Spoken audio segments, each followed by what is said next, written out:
This program is brought to you by the combined resources of the Wisconsin Historical Society and PBS Wisconsin.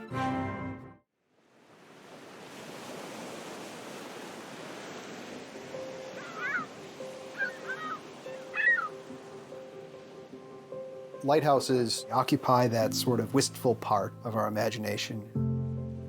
There's a mystique about them. There's an aura about them. A magical place. Soaring towers, rugged landscapes. Wisconsin lighthouses stand watch over Lake Michigan and Lake Superior. The Great Lakes are inland seas. They are massive. Monumental beacons, shining light on a bygone era. From the first people to venture the lakes, to the dedicated keepers willing to risk their all. The aspect of danger, the aspect of sacrifice. People depended on them day in and day out. Icons of Wisconsin's rich maritime past. Lighthouses are inseparable from the history of the state. Without lighthouses, Wisconsin doesn't happen. Marvelous construction, breathtaking views. They're really something to behold. There's nothing else like them. Wisconsin lighthouses.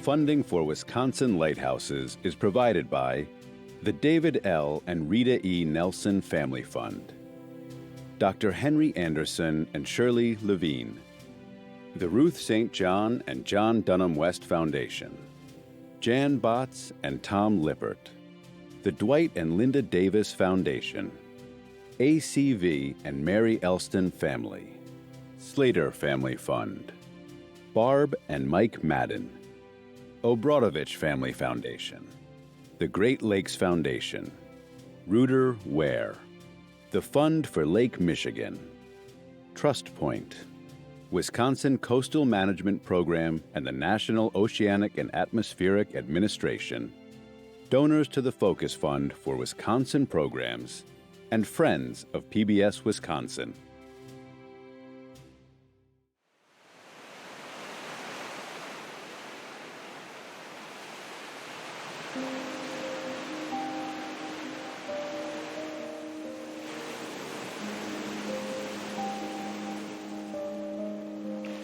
The crashing waters of Lake Michigan surround a small forested island with steep dolomite cliffs.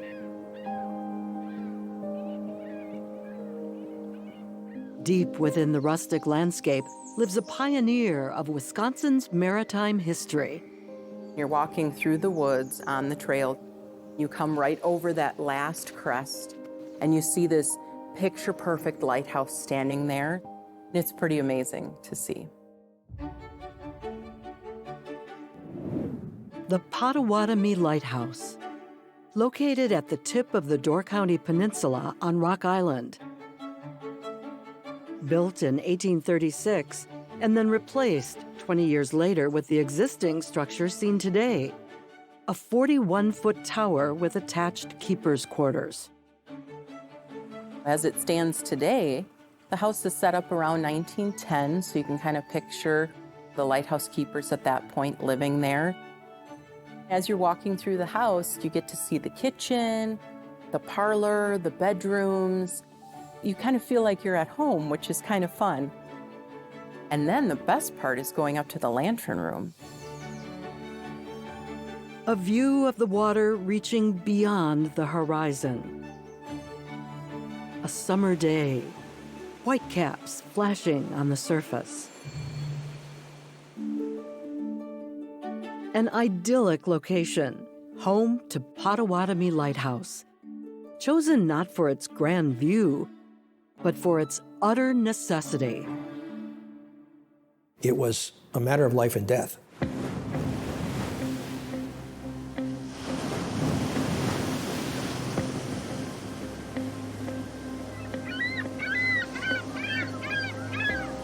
Well, it would be a big mistake to underestimate the Great Lakes. These are just as treacherous as the oceans.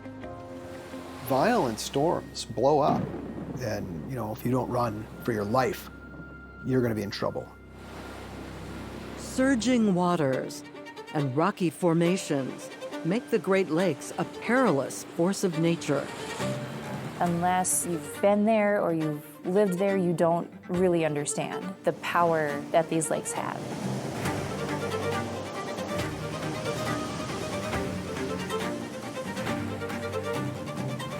It's estimated that there are well over 6,000 shipwrecks in the Great Lakes. The Great Lakes are really a nautical graveyard compared to any place else in the world.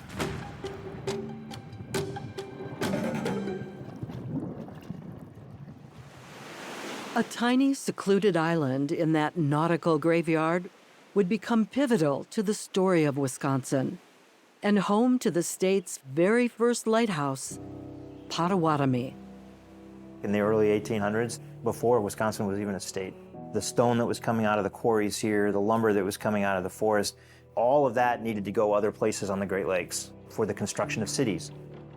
The schooners moving the stone and timber around the Great Lakes would have to go through Death's Door. Death's Door Passage is a narrow channel of shallow waters and strong currents between the mainland peninsula of Door County and Washington Island. A notorious waterway that lived up to its ominous name. The shipping industry was losing too many ships and it was costing them money. So it was critical to get a lighthouse built in this particular location. In 1834, the mariners had requested and petitioned the federal government to build the Potawatomi Lighthouse on Rock Island that would mark the safe passage. That safe passage became known as Rock Island Passage. Situated just northeast of Washington Island, the deep waters off Rock Island held the potential for a safe route around Death's Door. However, in the early 1800s, this region was still considered America's frontier. Building Potawatomi Lighthouse would be a venture into the unknown. This was a time when there was absolutely no charts of Lake Michigan. Captains had to navigate without the lighthouses, and they're carrying the materials to these remote places to build lighthouses. It was absolutely no easy task. The stones were quarried from the island itself. They would haul them up to the site. They used wood from the island, and just with manpower, they put that lighthouse together. That human spirit of just pushing forward and knocking down the darkness and moving ahead.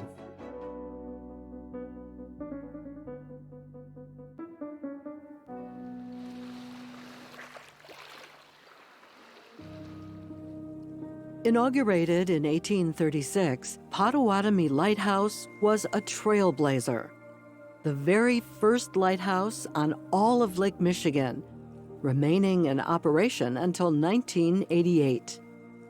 The Potawatomi name comes from the Native Americans that were living in the area. Potawatomi means keepers of the fire. The mariners would connect with that light as they were going through the passage and relying on that to be there every night.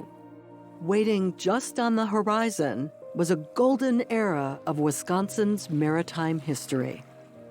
Potawatomi Lighthouse lit a way to growth and development. It would provide that beacon into the future for the entire state of Wisconsin.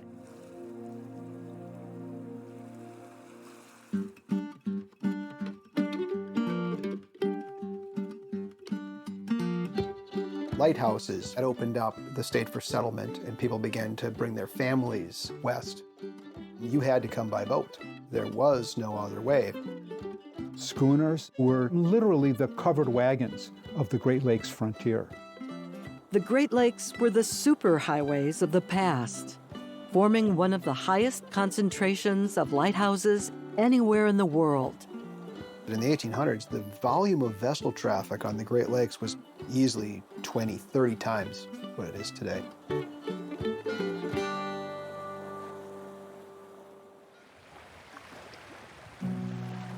Most Wisconsin lighthouses began service between 1850 and 1900. From Lake Michigan's Southport Lighthouse in bustling Kenosha to Wisconsin's northernmost point, Devil's Island Lighthouse on Lake Superior. These beacons lit the way for mariners for nearly 150 years, burning brightly due to a technological leap in the 19th century. Fresnel lenses revolutionized lighthouses throughout the world, engineering marvels. It's a series of polished glass prisms that bend and refract the light in and then out onto the body of water. The Fresnel lens projected further and brighter than ever before. The powerful beam was instrumental in the creation of an integrated network of lighthouses along Lake Michigan, linking them like a chain. All lighthouses on Lake Michigan are all within sight of each other. Each beam crosses over, so you never lose sight of a lighthouse as you're coming down the lake. Tasked with keeping this innovation working smoothly was the lighthouse keeper, an employee of the United States Lighthouse Service. Early lighthouse keepers were called wickies. They trimmed a wick in the lantern to keep the flame the right height so that it would burn evenly and brightly. The wick and lantern were fueled by oil, which the keeper repeatedly carried to the top of the tower in buckets. A counterweight mechanism would then rotate the Fresnel lens around the burning wick. It was a giant cuckoo clock mechanism that would have to be wound every 3 to 4 hours, so you would never get a full night's sleep. You were busy all day long. You just weren't working at night. The lens had to be spotless to the touch of a glove. They would have to record the weather. They'd have to record ship passings and then do any kind of maintenance on the house or the grounds. The lighthouse keepers had an ingrained sense of service because that's what it was. It was the lighthouse service. They were in service to the federal government and to keep the mariners safe. The keeper and the mariner shared a sacred trust. The light would remain steadfast in its duty. Beacons of hope in a raging storm. And treasured works of art decorating the shoreline. The leading American historian of lighthouses in the 20th century, F. Ross Holland, wrote, "Nation's largest and finest collection of historic lighthouses is contained within the boundaries of the Apostle Islands National Lakeshore." Absolutely. Off Wisconsin's North Shore in Lake Superior lies a group of islands adorned with otherworldly beauty. The Apostle Islands National Lakeshore. 21 islands, 8 lighthouses, surrounded by deep forests and natural wonders. The Apostle Islands, they are remote. You are definitely away from the hubbub of everyday life. They're not little port town lighthouses, right? They tend to have to be tall, they have to be, pretty conspicuous because they have to be seen from a distance. Punctuating the horizon, the Apostle Islands lighthouses historically guided large vessels along the shipping lanes of Lake Superior. Today, they keep watch over a public treasure. The best place to view the islands from is the top of a lighthouse tower. Places like Devil's Island and Raspberry Island and the north end of Outer Island. Those give us a look at what perhaps northern Wisconsin looked like 300 years ago. A pristine area. On some place like Raspberry Island, you can easily be the only person that's on that island, surrounded by acres of wilderness.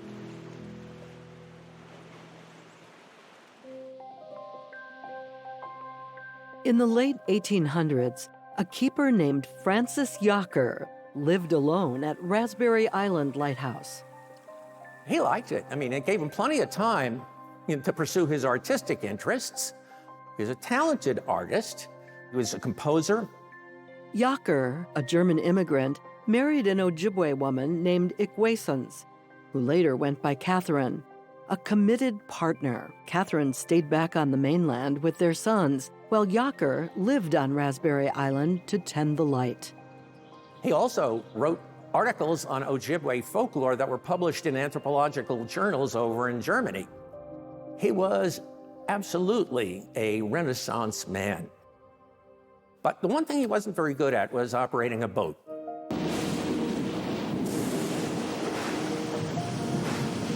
In September of 1887, a storm blew up and he had left the boat tied up to the dock. He hadn't put it away in the boathouse.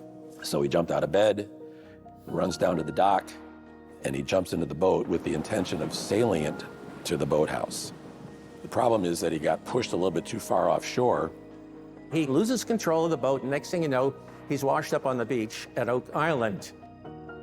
The wind wrapped around and it swamped the boat on the beach and filled it up with sand. It was unusable. Marooned on nearby Oak Island, Yocker was surrounded by an uninhabited, densely wooded no man's land. So he's out there all by himself, wet and cold in his jammies. He had no shoes, he had no shirt, he had no food. He was in a pickle. The storm raged for 3 days. Meanwhile, his wife and one of his sons made an unexpected visit to Raspberry Island to see their father. It's a real fluke because she only did this like once or twice a year. And they get there and there's nobody there. With a darkened tower looming over her, Catherine had no time to contemplate her husband's disappearance. She knew she had to act fast. She took charge. She went up the tower stairs and figured out how to light the lamp.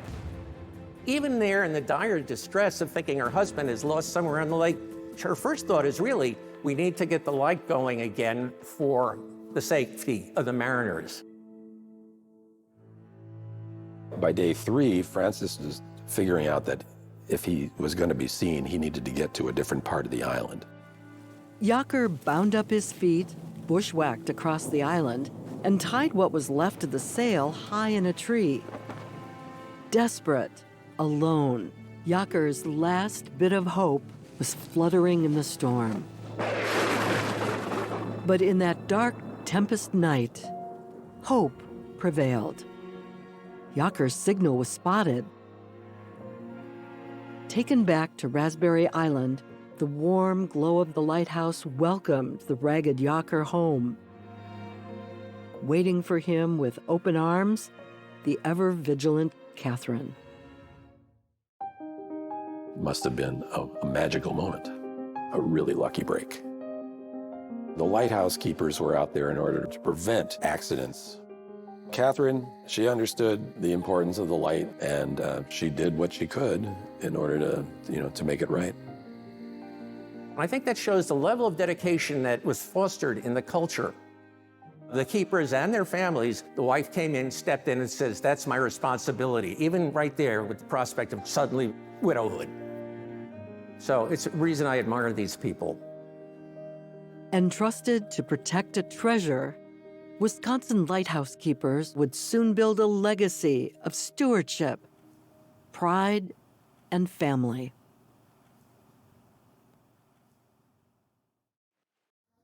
Hi, I'm James Steinbach. I'm a volunteer here at PBS Wisconsin, taking a just quick break from this remarkable program. And, lighthouses have a special place in our imagination, of course, and also in the history of the state. And this is something which I thought I knew a little bit about lighthouses, but watching this program and looking at the book that it was based on is really a great way to understand much more about not just the lighthouses, but the people who kept them, the families that lived there, the people who made this work, the people who were dedicated to saving lives, and that's what it's all about. And this program, here's an important thing. This program was made right here at PBS Wisconsin with a producer from the station, which is routine, of course, for us to do these great shows. But every time a new one comes up like this, which is about Wisconsin, I think this is only going to happen here at PBS Wisconsin. No place else is going to do this. And for that, it's worth my support, and I think yours too. Well, thank you, James. I'm Kerman Eckes. I'm on the staff here at Wisconsin Public Television, and I am so excited to be part of bringing this Wisconsin Lighthouses to you this evening and to give you this opportunity to show your support for us here. And when you do, we have some wonderful, wonderful thank you gifts. Let me run through those briefly for you right now. If you can join us at the $15 a month donation level, you have your choice of 3 absolutely fantastic items. First of all, you can choose the copy of the show that we're watching right now, Wisconsin Lighthouses. So you can go back and see that wonderful footage again and hear those stories again that James was talking about the people that made lighthouses so real and so important for us here at the state of Wisconsin. Or you can choose the book that the show is based on. Again, that's Wisconsin Lighthouses by Ken and Barb Wardius, and fantastic book. I've been paging through it, and the photos are wonderful. There's so many different stories, so much more in-depth information that you can get. So that's a wonderful thing that you can choose. Or finally, the third thing is this great tote bag, and it's a nice large-size tote bag. It's very heavyweight. It has the Cana Island Lighthouse in the daytime on one side, and then in the evening, when it's lit up, on the other side. So it's perfect for the beach or whatever you want to do. If you would like all three of these things, then call and become a member this evening at the $25 a month level, and we will send you the DVD, the book, and the tote bag. So we have many ways to say thank you to you for joining us, but now we need you to go to those phones and dial 1-800-236-3636. Hi, I'm David Hoffert, a volunteer here at PBS Wisconsin, and I want to pick up on something James just said about no one else besides PBS Wisconsin would make a show like this. I'm sure there are documentaries about lighthouses out there, right? But they're probably, I don't know, New England lighthouses. And yet, as this show talks about, the Great Lakes, really these inland seas, right, are such an important part of the history of this country and such an important part of the story of Wisconsin. And so what this program is really doing is capturing that history, that story, for us to remember and enjoy and appreciate for generations to come. And it's a lot of work, right? This program took years to make, between the research and the filming and the interviewing the experts and the editing. It's a big deal to get something like this over the finish line. And we're able to do that at PBS Wisconsin because we know that you have our back. And that's what happens when you call 1-800-236-3636. You know, it's really wonderful that a program like this can take you places you might not be able to get to on your own for whatever reason. This program can take you to Rock Island, and you can get to that lighthouse and see this extraordinary structure. And, you know, along with that, you have this terrific book, which can tell you all about it. And this book is the basis for the program. This book was written by Ken and Barb Wardius. And right now, we're going to bring you a conversation with them. Hi, I'm Eric Greiling, Director of Friends of PBS Wisconsin. Ken and Barb, thanks for coming into the PBS Wisconsin studios. Thank you, Eric. We've been enjoying your book, Wisconsin Lighthouses, a photographic and historical guide. So tell us, what inspired your interest in lighthouses? Oh my goodness. Over 40 years ago, we visited Cana Island Lighthouse in Door County, and we were hooked on the place, just a magical place. We wanted to learn more about the history and the people, especially who tended the lights. So it all started from a request from our friends, go visit Cana Island. And we did, and we've been back dozens and dozens of times since. So it started with Cana Island. Do you know how many lighthouses you've visited? Well, all of them in Wisconsin, all 48. And how many times? Some only once, okay. And some, multiple times, yeah. And how did it become a shared project for both of you? Was it just something you arrived at together? Yeah, it kind of was by accident. Barb and I, neither one of us are writers.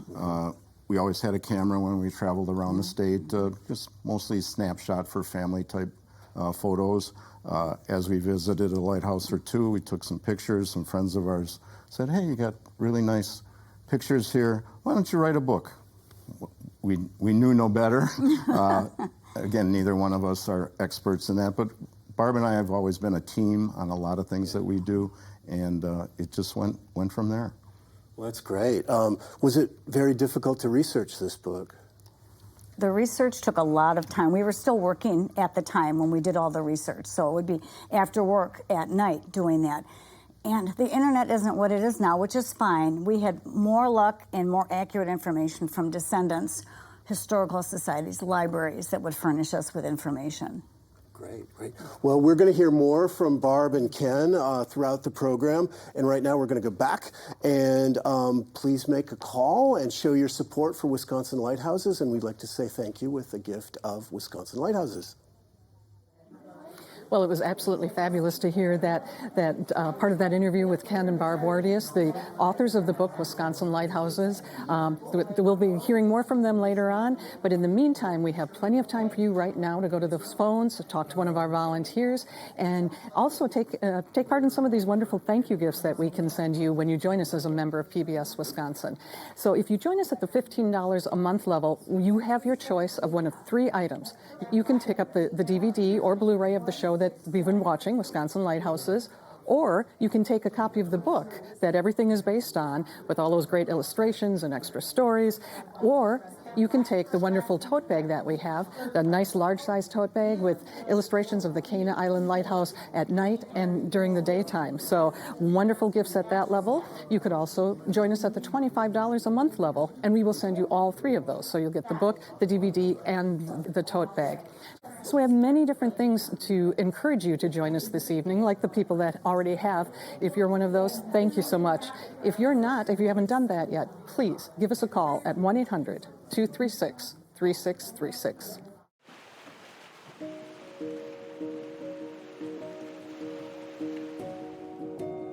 Intricate layers of sandstone, rough pine, and birch trees blanket rocky bays.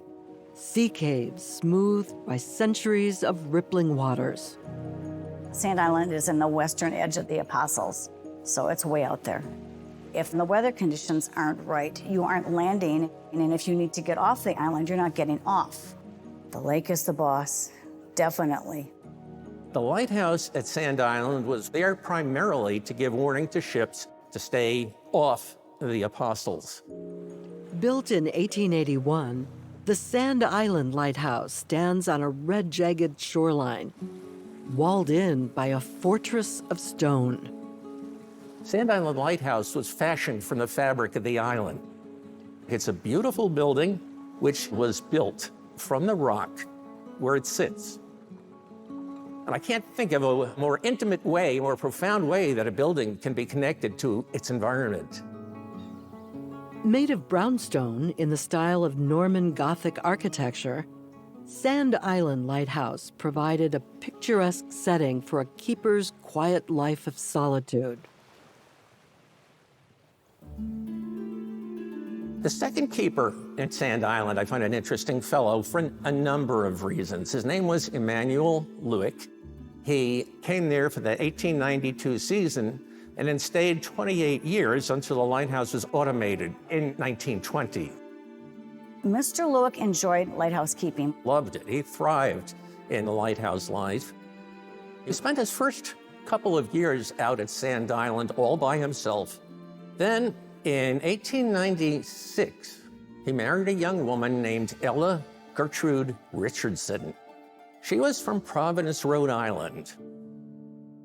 Ella was 16 years old when she married the 29-year-old Emanuel, joining him to live at Sand Island. She was enraptured by his promises to live on a lighthouse, and I'm sure it sounded very romantic. Being in a beautiful setting, in a lovely building, it's great. But solitude can be a double-edged sword. Guess what? She was bored out of her skull. All lighthouse keepers were required to keep a daily logbook, and it was supposed to be one line of what the weather was, ships that had passed, perhaps what they did that day if there was painting or gardening going on. Ella, on the other hand, used it basically as a personal diary. We have a very complete picture of the Lewicks' marriage falling apart. In one entry, Ella wrote, "Mr. Lewick hasn't anything to do, and so he can help me do nothing." But again, she was 16 years old. She just found lighthouse life very lonely. After 10 years, Ella moved on. Heading back east, she became a nurse and later remarried, leaving behind Sand Island Lighthouse and Emanuel Lewick. Emanuel is not Mr. Charm. It appears he was hard to get along with. He went through assistant keepers at a fairly rapid clip, and he didn't have a really good reputation. But on the other hand, he was an incredibly talented photographer. Several years ago, we discovered a treasure trove of photos that Lueck took. They'd been sitting in a barn, and this would be the first time anyone had eyes on those photos in decades. Several hundred images. Some of the images are from the lighthouse on Sand Island and what it was like to be a lighthouse keeper. Excellent shots of the lighthouse and the surroundings, which are quite artistic. Lueck also explored nearby communities, capturing photos of neighborhoods, family farms, and fishermen repairing their nets. He meticulously documented life along Lake Superior. He had a very good eye for catching a personality, and they are so sharp and vivid. Lueck was able to evoke a sense of beauty and convey emotion in a single image, capturing vibrant lives, inhabiting a rich world from a bygone era. They provided excellent detail about what daily life was like around the turn of the 20th century. Through his photography, Emanuel Lueck preserved a moment in time in a unique and personal way. This man definitely was an artist. Life is not all black and white. There are shades of gray. Shades of gray in a world full of color resided inside the Wisconsin Lighthouse. What is a lighthouse? Well, on the one hand, it's the light, and it's all of the aspects that go into keeping the light lit. But it was also a home. People lived there. Our Great Lakes lighthouses, most of them were really family homes. You can really see that as you walk through the lighthouse. A bedroom adorned with childhood memories. Lighthouse issued chinaware, still waiting on the dinner table for the keeper and their kin. Family homes brimming with the presence of the past. A lot of people think, oh, it was an easy life, but it was a difficult life. The families were actually farmers.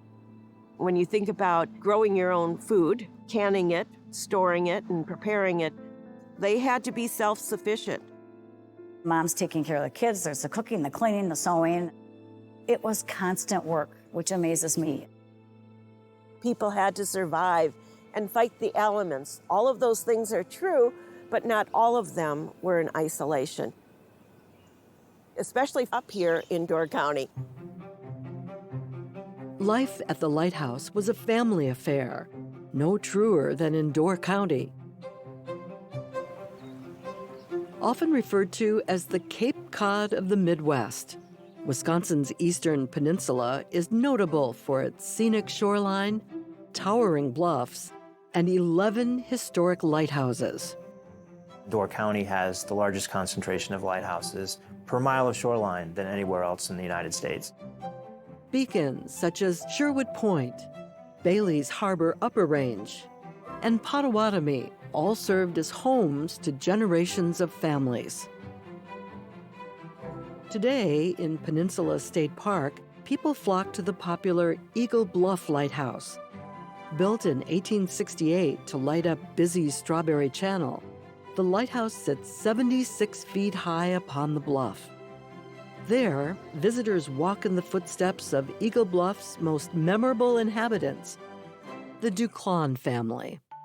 The Duclons, William and Julia lived here, but they weren't alone. They had 7 sons. The family of 9 moved to Eagle Bluff Lighthouse in 1883. Keeper William Duclon, a veteran of the Union Army, oversaw its daily operation. His sons pitched in, helping to maintain the buildings, grow food, and assist in rescues. A tightly run operation, the family was awarded several commendations for the best-looking lighthouse grounds in the Great Lakes area. The home today, it still looks pretty much how it looked when our Duclon family was living here. It was full of life and full of laughter, full of music. The music room was the heart of the Duclon home.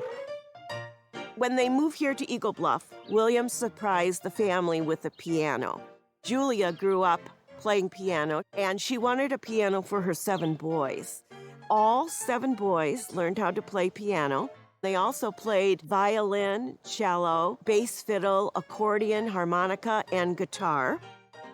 They were extremely talented.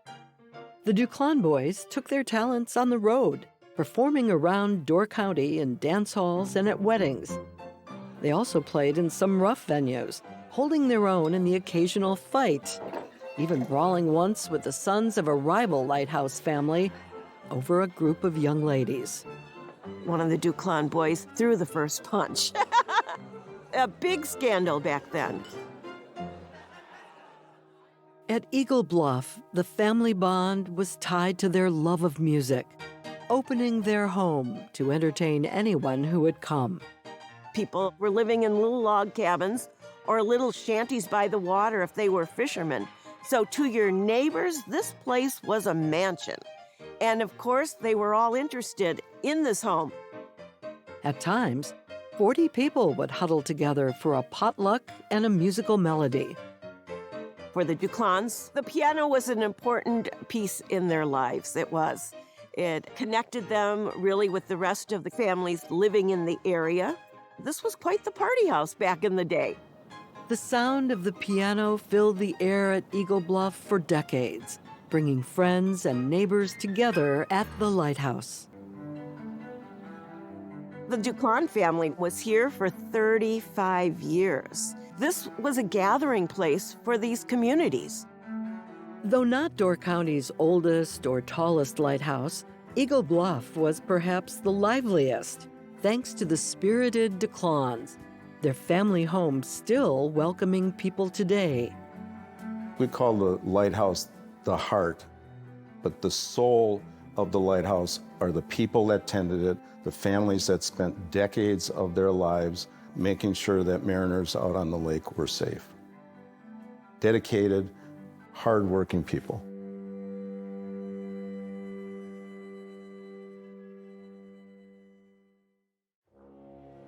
On the eastern edge of the Door Peninsula, a trek across a limestone causeway leads to the nearly 9-acre island in Lake Michigan. The tiny isle is home to a giant among the Door County beacons and one of Wisconsin's most celebrated, Cana Island Lighthouse. It's one of the jewels of the Door County lighthouses. Cana Island is iconic. It has the tall white tower. It's got the attached house next to it. It stands for security. It stands for safety. Cana is a beautiful lighthouse. Surrounded by shallow reefs and rugged shoreline, Cana Island Lighthouse has stood as a sentinel over Lake Michigan for more than 150 years, a witness to daring rescues and numerous shipwrecks along the lake's dangerous shoals. Probably the most memorable shipwreck at Cana Island would be the Bartlemy in 1928. Bartlemy was a steamer loaded with coal that ran aground just a few hundred yards from the Cana Island Lighthouse. Stuck in shallow water and thick fog, everyone on the ship was brought safely back to shore. The ship itself was damaged beyond repair and would remain there for nearly 2 years as it was cut into scrap. Though salvaged long ago, the Bartlemy still makes her presence known today. Depending on how the waves are coming in, you can still find some coal on the beach from the wreck of the Bartlemy. Cana Island Lighthouse was constructed to be a titan among the Door County lighthouses. Its tower reaches 89 feet into the sky, with its walls nearly 4 feet thick at the base.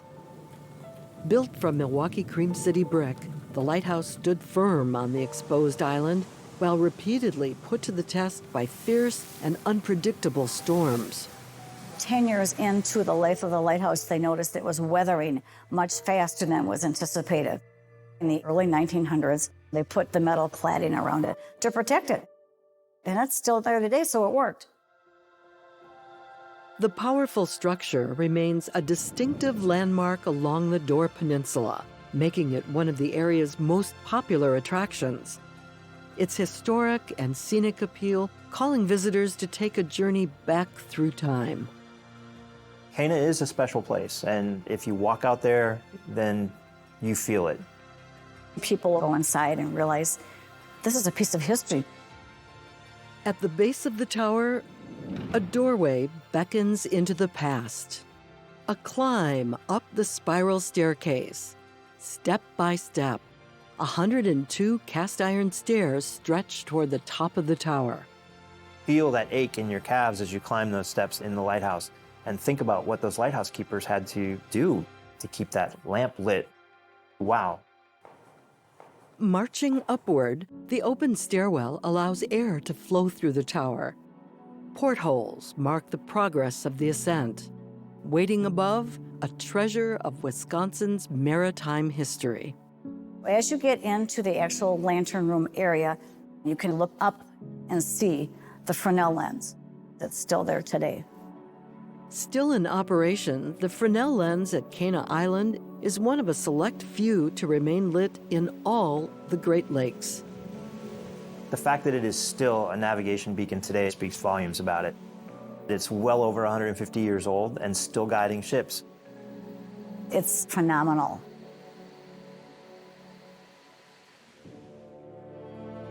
Finally, step outside onto the gallery deck. A breathtaking panoramic view of Lake Michigan and the Door Peninsula awaits. You look at that vastness of Lake Michigan from the top of the tower, and imagine it's at night, and it's a dark, moonless night, and the only light you see is this one. You see the light, you have a sense of we're going to be okay. The lighthouse is a beacon to history.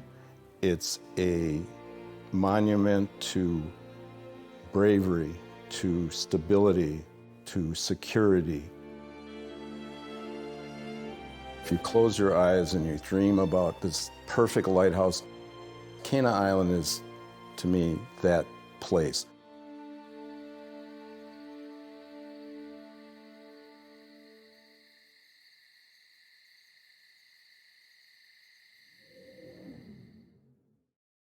Hi, I'm James Steinbach. I'm a volunteer here at PBS Wisconsin. We're taking just a quick break. Well, actually, this might be a little bit longer break because it's a challenge break. This extraordinary program that you're watching now, made here at the station, made here in Wisconsin, made for you, and this is the premiere, so this is really something to see. And this is a critical time to call us at 1-800-236-3636 and make your pledge of support because it's a challenge break and your pledge will be doubled. Call us now, 1-800-236-3636. And there's a reason to call us now, partly because it's a challenge break, but also because this program, I hope, is really inviting you to explore Wisconsin in ways you may not have thought of. You've probably driven by lighthouses. You've probably maybe even seen a book about lighthouses. Maybe you've visited one or two. But to be able to see so many in this one program is really an extraordinary opportunity. And that's why we're asking you to call 1-800-236-3636. Well, hello, I'm Kerman Eckes, and I'm on the staff here at PBS Wisconsin.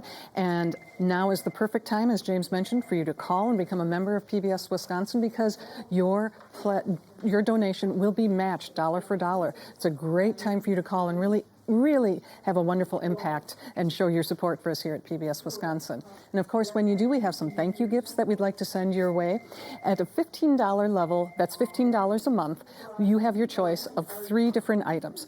You can decide to choose a copy either in DVD or Blu-ray of Wisconsin Lighthouses, the show that we've been watching. As James mentioned, that's a PBS Wisconsin production. Wonderful people from the station here have worked on this show. It's a really beautiful show that's been put together. And again, that's at $15 a month. Or you can choose a copy of the book that the show is based on, Wisconsin Lighthouses. That's by Ken and Barb Wardius. A beautiful book with wonderful illustrations. It's really much more in-depth information about the lighthouses. A great thing for you to add to your library. Or for your third choice, you can choose this huge tote that we have right here. It's got the Cana Island Lighthouse in the daytime, and then on the other side, the Cana Island Lighthouse at night. So those are all fantastic. If you can't choose between those, go ahead and join us at $25 a month, and we will send you both the DVD, the book, and the tote. So we have many, many ways to say thank you when you join us here at PBS Wisconsin. Now go to those phones and call us at 1-800-236-3636. Hi, I'm David Hoffert, a volunteer here at PBS Wisconsin, and I don't think we've actually said this yet. We've said it's a challenge break, but our goal is 50 calls during this break. Now, that's a pretty audacious goal, right? But we have that goal because we know that a program like this means so much to so many people in this state, because it's personal. This is our story brought to your airwaves because of our collective work together. Now, Kerman was just talking about those gift levels, and you notice she kept saying $20 per month or $25 per month. That's because the best way that you can support programming like this is to become a sustaining member of PBS Wisconsin. Give on that monthly basis so that your support doesn't run out, just like this incredible programming won't ever run out. Give us a call, 1-800-236-3636. Helping you explore Wisconsin is really at the heart of our mission. It's built into what PBS Wisconsin is about and always has been from the beginning. And if you think about that, not every PBS station is able to do this kind of work. Everyone would like to, but not everyone is able to. And the reason that we're able to is because we have your support. And for generations, people have supported PBS Wisconsin. And that's what makes a difference. That's what makes it possible for us to do this program and all the programs that you enjoy. Some are national that we bring in, but many of them are local programs, whether they're documentaries or histories or news and public affairs like Here and Now. This is something which every week you can count on programs from PBS Wisconsin that will take you places you may not have been, will reveal things you may not have thought about. That's really worth something, especially during this challenge break.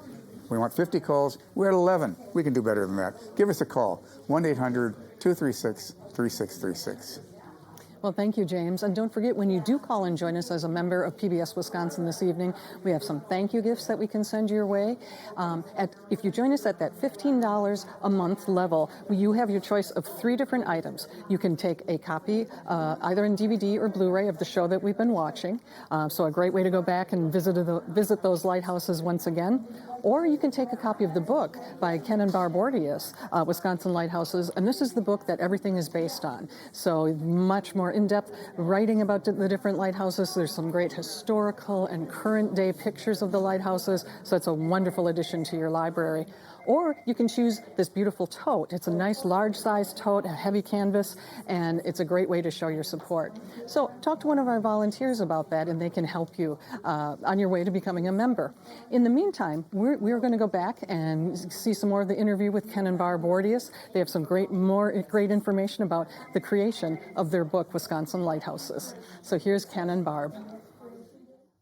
Hi, I'm Eric Greiling, Director of Friends of PBS Wisconsin. We're back in the studio with Ken and Barb.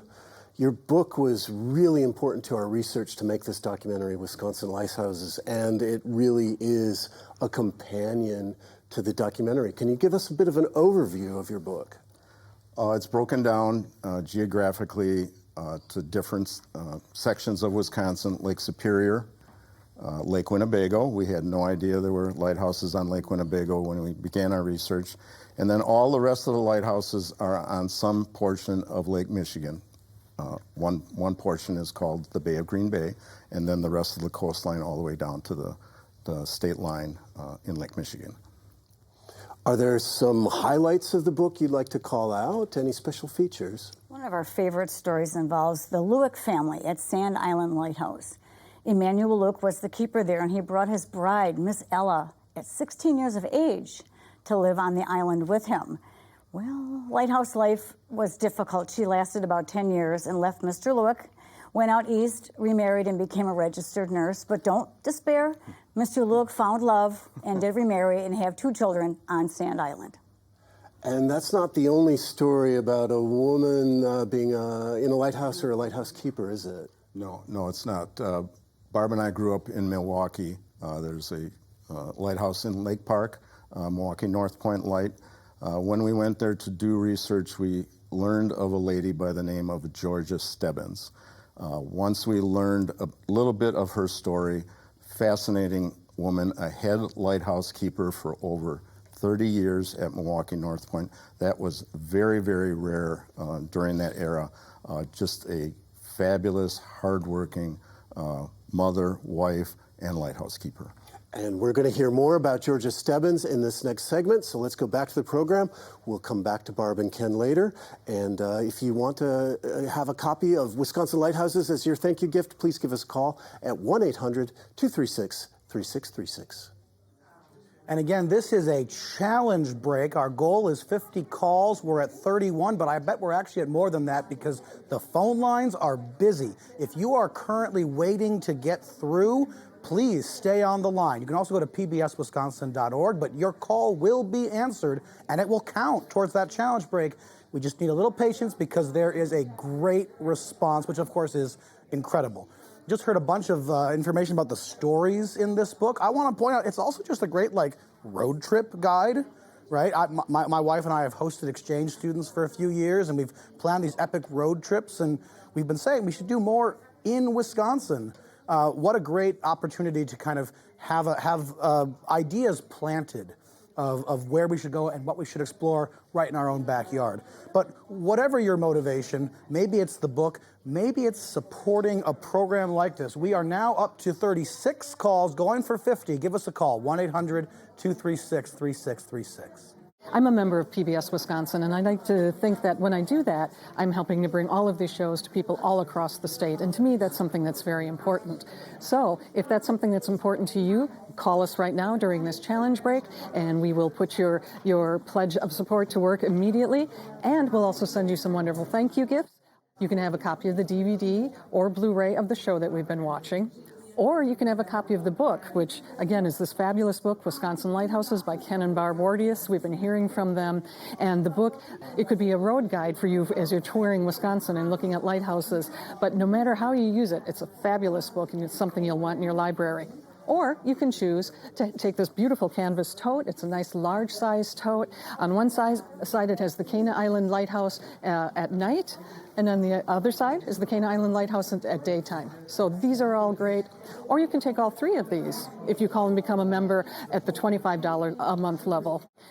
So we're going to be back to the next segment of the lighthouses show, Wisconsin Lighthouses, in just a minute. But one thing that you may not know is that even after the program is done, there's an opportunity to explore in depth. If you go to the PBS Wisconsin website, you'll be able to see a virtual tour of the Cana Light, which lets you inside the light, and also you can walk up the stairs without actually walking up the stairs, which is kind of cool, especially if you're not going to be able to get there maybe tomorrow. So you can go and check that out. This is the kind of thing that is important to us at PBS Wisconsin. The program is important, but the program is a way for us to give you something of value. And when there are things in addition that we can do like that, like this virtual tour, or the educational programs that we provide for schools and teachers, whether it's homeschool or public schools or private schools or parents at home, these are really important pieces of what PBS Wisconsin does. It's not just TV anymore. It's pretty broad. But at the heart of it are these extraordinary programs. And right now, during this challenge break, and we're at 63, on our way to 70, keep on calling.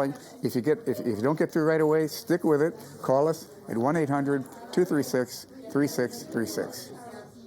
And when you do call us and become a member here at PBS Wisconsin, we have some fabulous thank you gifts. Let me very quickly run through these for you. If you call and become a member at the $15 a month level, you have your choice of 3 different items. You can take a copy of either a DVD or Blu-ray of Wisconsin Lighthouses, the wonderful program that we're watching this evening. Or you can take a copy of the book, Wisconsin Lighthouses by Ken and Barb Wardius. This is where everything came from. This is the inspiration for the program that we've been watching. Or you can also have this wonderful canvas tote, and it's a nice heavyweight canvas tote, but what really makes it stand out are these beautiful illustrations. These are also by Sophie Blackall, the wonderful artist that has done so much for us here at PBS Wisconsin. If you would like all 3 of those items, call and become a member at the $25 a month level, and we will send you the DVD, the book, and the tote. So many, many thank you gifts. Our volunteers can go over those again with you. So give them a call at 1-800-236-3636. And we are about to go back to the program, to the final segment of the program tonight. We just hit our goal of 70 calls, but keep calling as long as you are waiting to talk to a volunteer when the program resumes. Your gift will be doubled. Making a program like this is a risk, right? What if people don't want it? Well, clearly you do. That's really important to know. Give us a call, 1-800-236-3636, and thank you.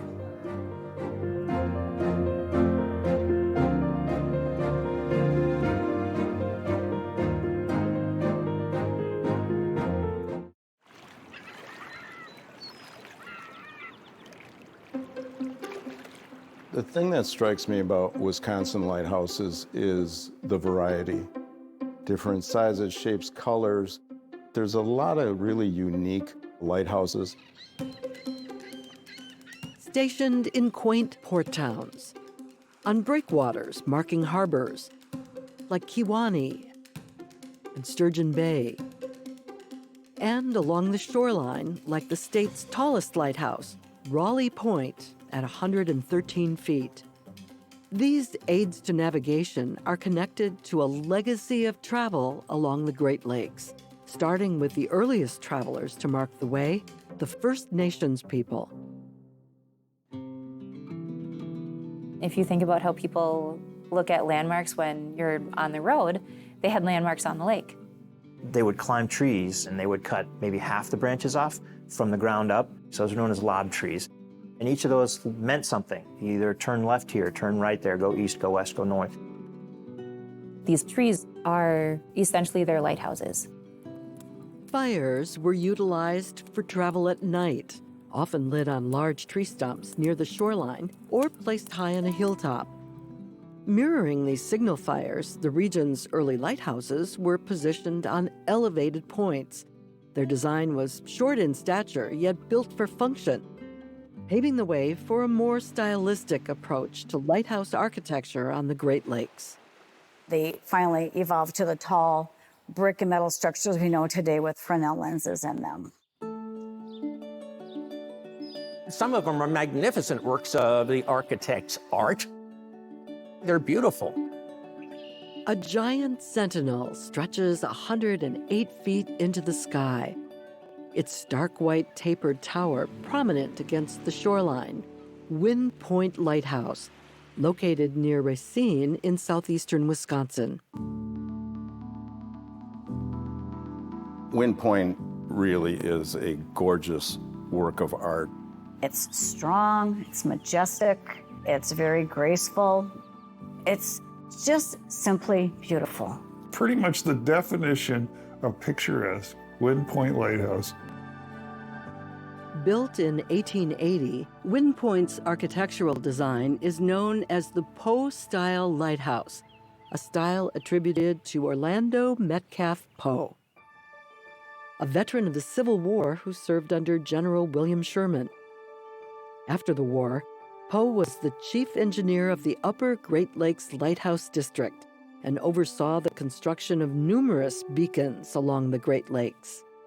What Poe really brought was a much more substantial, brighter, taller structure than what had been here before. The soaring tower at Wind Point is indicative of Poe-style lighthouses, which are recognizable by their distinct cylinder shapes. The base is about twice as big as the top, and it has just the right taper to really make a 100-foot tower look right. At Wind Point, you can stand at the base and look up, and it just seems to go on forever. Near the top of the tower, an ornate detail accents the base of the balcony. Corbels, or brackets, designed in the Florentine-inspired Italianate style. They could have just been straight pieces of triangle, but they're actually slightly shaped. It's unexpectedly simple, but yet it's beautiful and it has an elegance to it. A callback to the Renaissance a rebirth. Wind Point Lighthouse marked a time of progress and hope in America, post-Civil War. The time that Wind Point was built in the 1880s and put into service was a boom time for Wisconsin. On the Great Lakes, there were more vessels per square mile than any place else in the world. Lake Michigan was filled with steamships and enormous straight-deck freighters. They were overflowing with a new export, grain. Prairie gold, as they called it. That was where the money was. Almost all grain that was being consumed on the East Coast was coming out of Wisconsin. Lighthouses were just essential to protect those investments. Wind Point was chosen for its strategic location between Milwaukee and Chicago. The rapidly developing region was attracting more than just commerce. It was welcoming scores of new residents. Lake Michigan was an early target for immigrants from Europe. You had ships full of immigrants coming from Buffalo, New York. They arrived on paddle wheel ships and steamers, the immigrant story of the late 19th century. They would come to Wisconsin.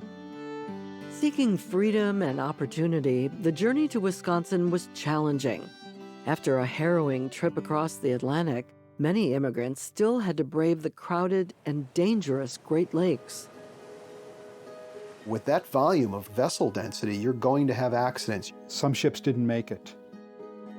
Ships like the Phoenix, considered one of the worst disasters on the Great Lakes. About 200 Dutch immigrants lost their lives when the Phoenix sank off Sheboygan in 1847.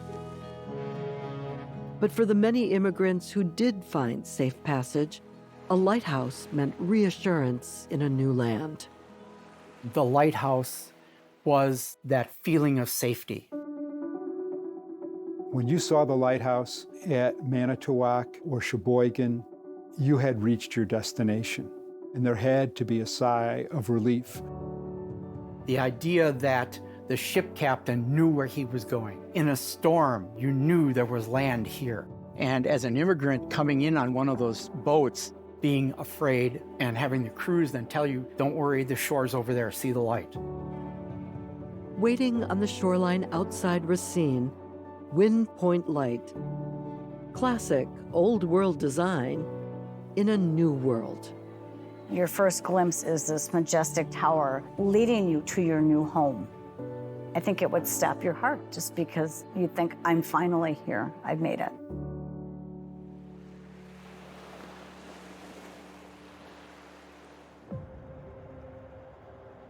In nearby Milwaukee, on a wooded bluff 107 feet above Lake Michigan, sits the city's famed Lake Park.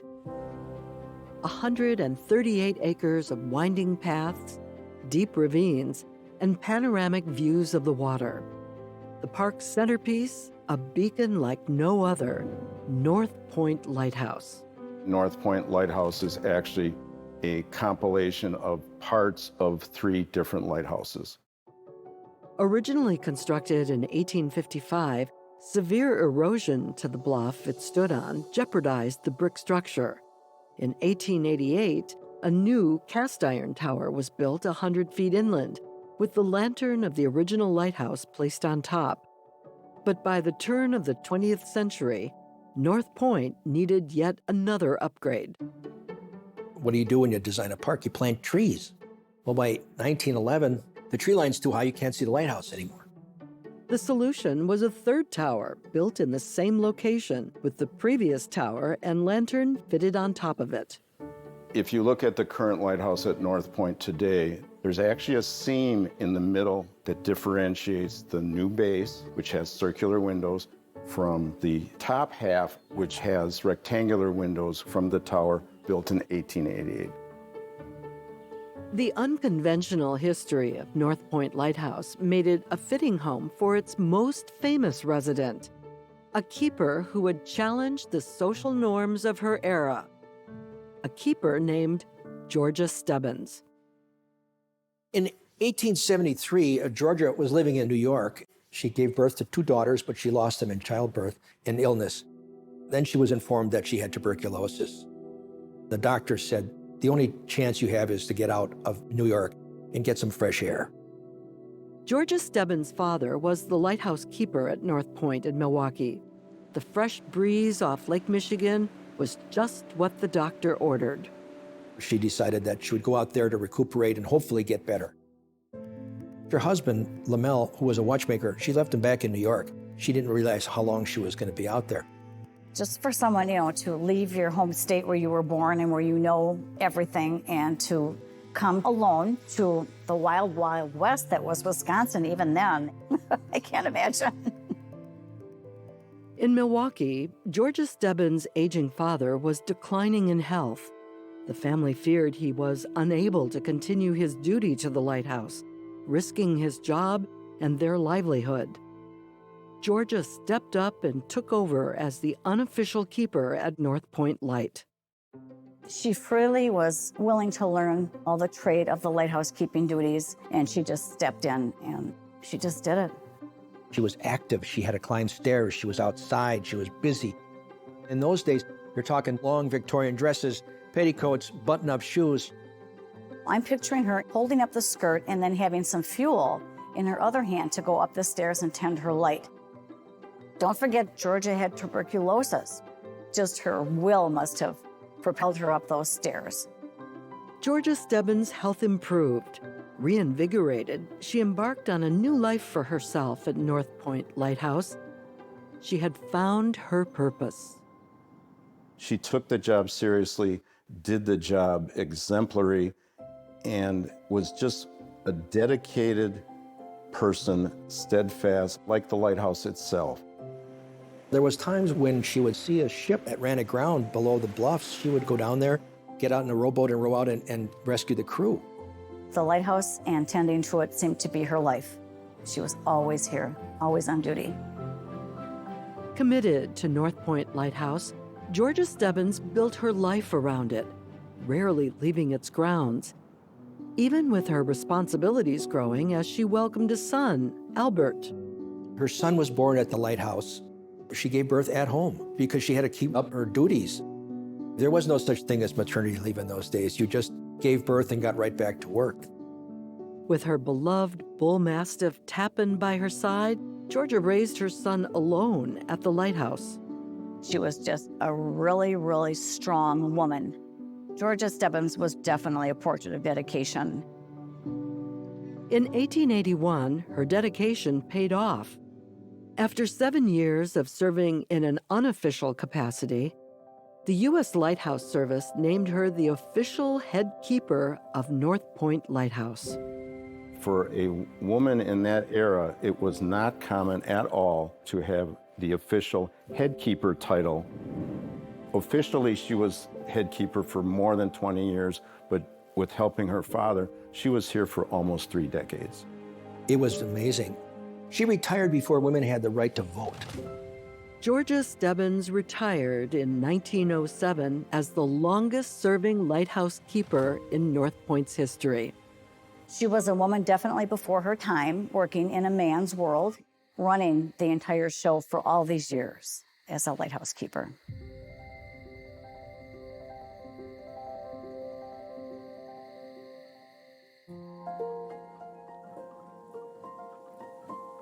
It's important for people to know the stories of the people that ran these lighthouses for many times decades. They had pride in their job, they had pride in their families, they had pride being a lighthouse keeper. Though beginning in the 1920s, the winds of change started to descend upon the role of the lighthouse keeper. In their wildest dreams, they had no idea what the future might bring with technology. The innovation of electric-powered beacons, followed by radar and radio communication, would transform the state's maritime landscape forever. Over the years, the advances of technology allowed the Lighthouse Service to automate the lights and did away with the need for having keepers. These advances in technology really put lighthouse keepers and the lighthouses out of business. The 1940s and 50s would have been the time when most lighthouses were starting to be phased out.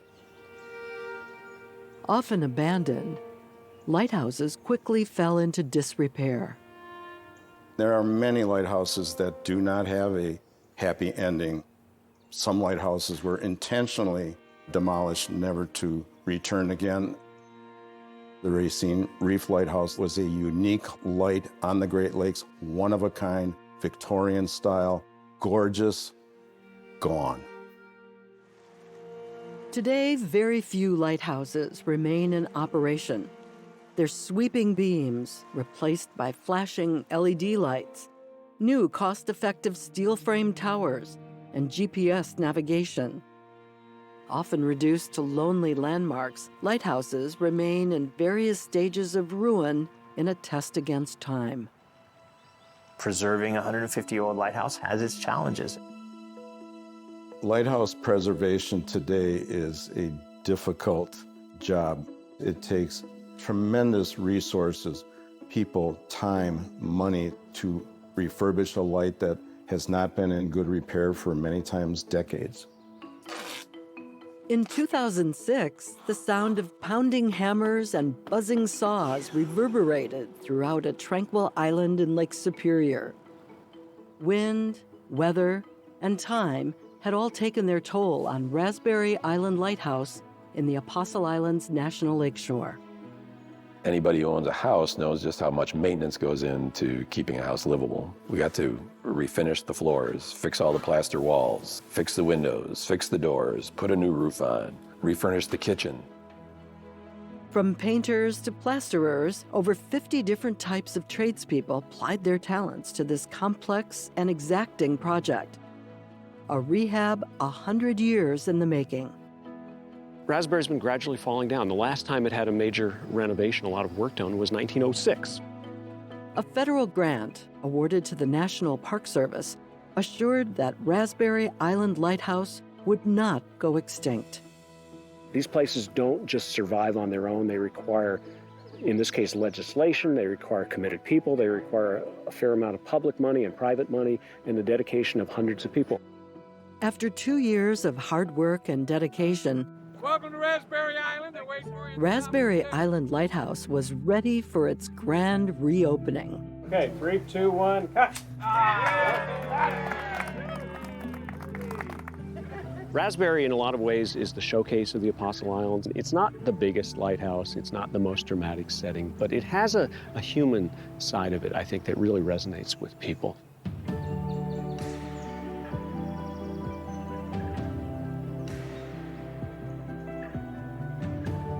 Today, boatloads of visitors still ferry across Lake Superior to explore Raspberry Island. Welcome to Raspberry. The quaint charm of the lighthouse drawing them in.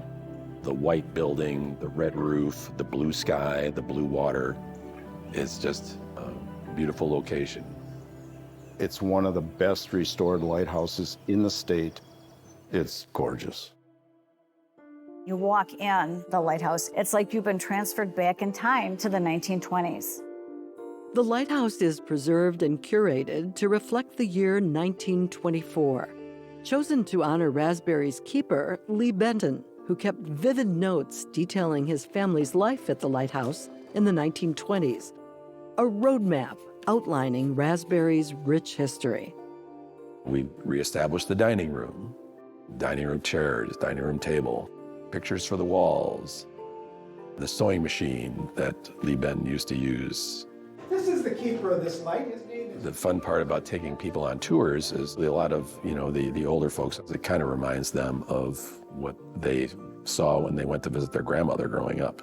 It just reminds them of their youth. Even outside, the lighthouse grounds are authentic to the past. We have a vegetable garden. We also have flower gardens. They're in the exact same location and are the exact same species that were here back in the 20s. When Lee Benton and his family were there, they would have taken great pride in keeping the grounds and the home neat and tidy. They were working every single day at some sort of maintenance, painting, cleaning. Their hard work would not be in vain. The pride of place the Bentons imbued in Raspberry is a legacy that continues today. Raspberry Island is a tribute to the keepers that came before. They were stewards of the light, the tower, the home. So I think they would be pleased to know that it's been well taken care of, it's been restored, and company is welcome because there's something to see. Given a new purpose, a second life, lighthouses themselves have now become keepers of history. It's important to preserve that maritime legacy and heritage. It gives you a connection to the history, the people, really takes you back in time.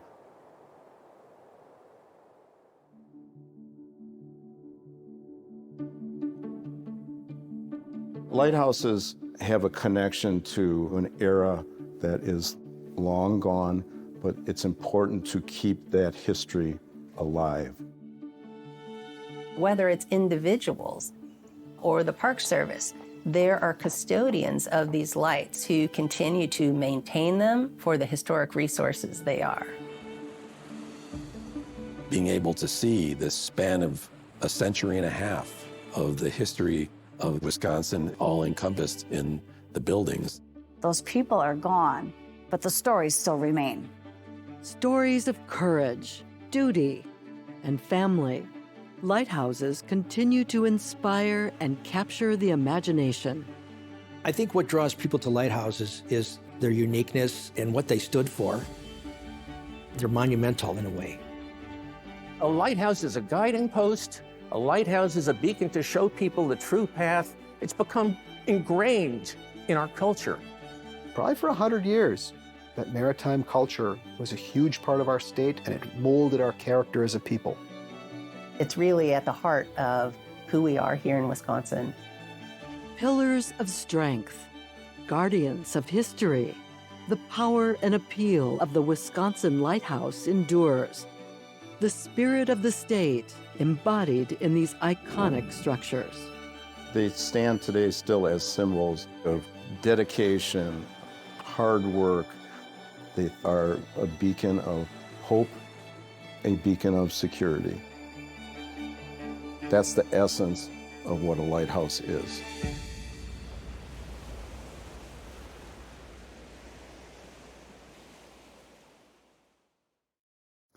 Hi, I'm James Steinbach. I'm a volunteer here at PBS Wisconsin, and this extraordinary program, which I know you're enjoying, because here you are at the end of it, and you're still listening to us ask you for money, which is a good thing to do, because it isn't just about the money.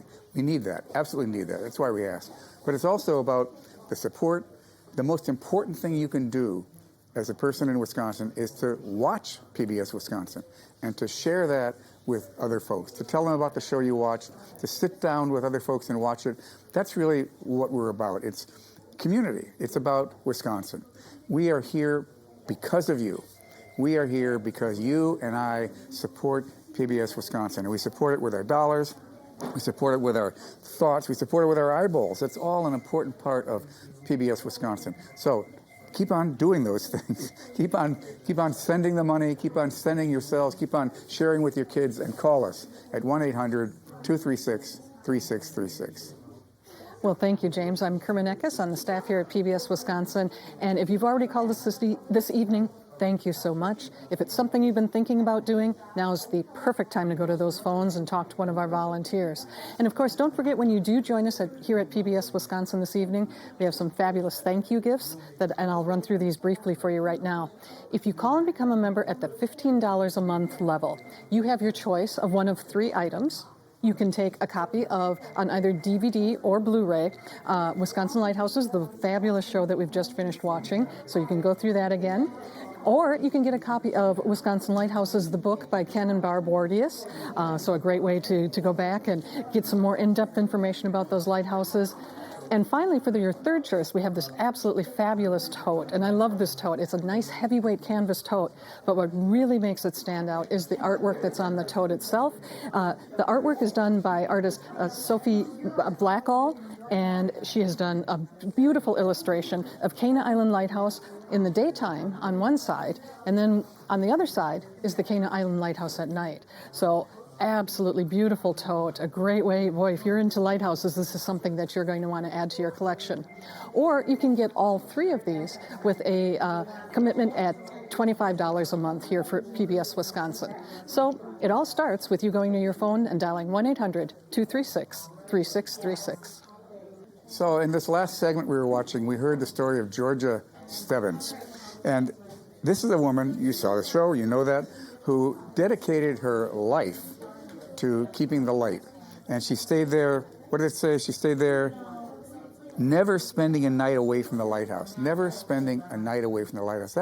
The dedication of that is really worth knowing.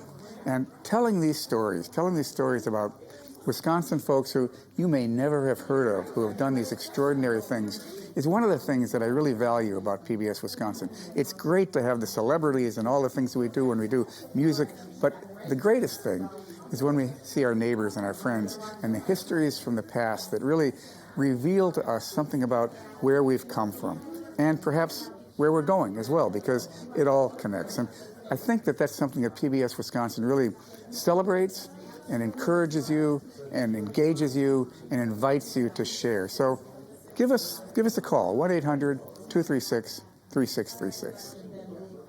Thanks, James. And when you call us this evening here at PBS Wisconsin and become a member, we have those thank you gifts. Let me run through these briefly one more time for you. If you call and become a member at the $15 a month level, you have your choice of one of 3 items. You can take a DVD or Blu-ray copy of the program that we've just watched, so that fabulous show on Wisconsin lighthouses. Or you can take a copy of the book that everything is based on, Wisconsin Lighthouses by Ken and Barb Wardius. And your third choice at that $15 a month level is this tote bag with art by Sophie Blackall. So talk to one of our volunteers. They can run through those levels and that information for you once again. In the meantime, we're going to go back one more time to talk to Ken and Barb Wardius. So enjoy hearing from Ken and Barb. Hi, I'm Eric Greiling, Director of Friends of PBS Wisconsin. We're back with Barb and Ken. Now, you two are probably the experts on Wisconsin lighthouses. For folks who are just inspired by the program they just watched, what kind of tips do you have for visiting lighthouses around Wisconsin? Lighthouse festivals are a great time to go. The Apostle Islands has one in the fall around Labor Day, and Door County has one in the spring and in the fall. And there are lighthouses that are often open that are not open to the public during the rest of the year. It's a good chance to go. And a lot of those lighthouses are not open to the public, but some are. What kind of guidance do you have? Of the 48 lights in the state, Eric, less than a third of them are open to the public, and only a portion of those are in any kind of form of good restoration where you'd want to go in and really look what life was like back in the 1800s, for example. There's a number of lighthouses that have friends organizations involved with them. Those are very helpful to check their resources out as well. Speaking of resources, in addition to your book, what kinds of additional resources would you recommend? Oh my goodness, we were so blessed by so many people and so many organizations helping with research, public libraries, historical societies. There's a number of lighthouse researchers throughout the United States. A couple names come to mind, terrypepper.com and lighthousefriends.org.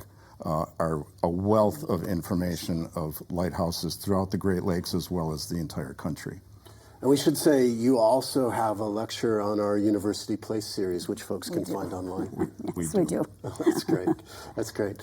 Well, thank you so much for coming into the studio. Thank you for watching. I hope you've enjoyed Wisconsin Lighthouses. If you want to make a gift to support this program, take advantage of some of our thank you gifts, like this book, Wisconsin Lighthouses, you can make that call right now at 1-800-236-3636. Well, we're going on to our next show in just a moment, but you still have plenty of time to join us here at PBS Wisconsin. If you did join us this evening, thank you so very much. We appreciate your support. And remember, that support makes it possible for us to continue to do shows like Wisconsin Lighthouses. Don't forget, we have some fabulous thank you gifts. Our volunteers can run through all of those. We have a copy of the program that we just watched on either DVD or Blu-ray. We have a copy of the book, Wisconsin Lighthouses, that everything is based on. And of course, we also have that beautiful tote bag with the artwork by Sophie Blackall. So we have many ways to thank you when you join us here this evening. But again, it all starts with you taking that step and saying, yes, PBS Wisconsin is something I value, and so I'm going to call 1-800-236-3636. Thank you again.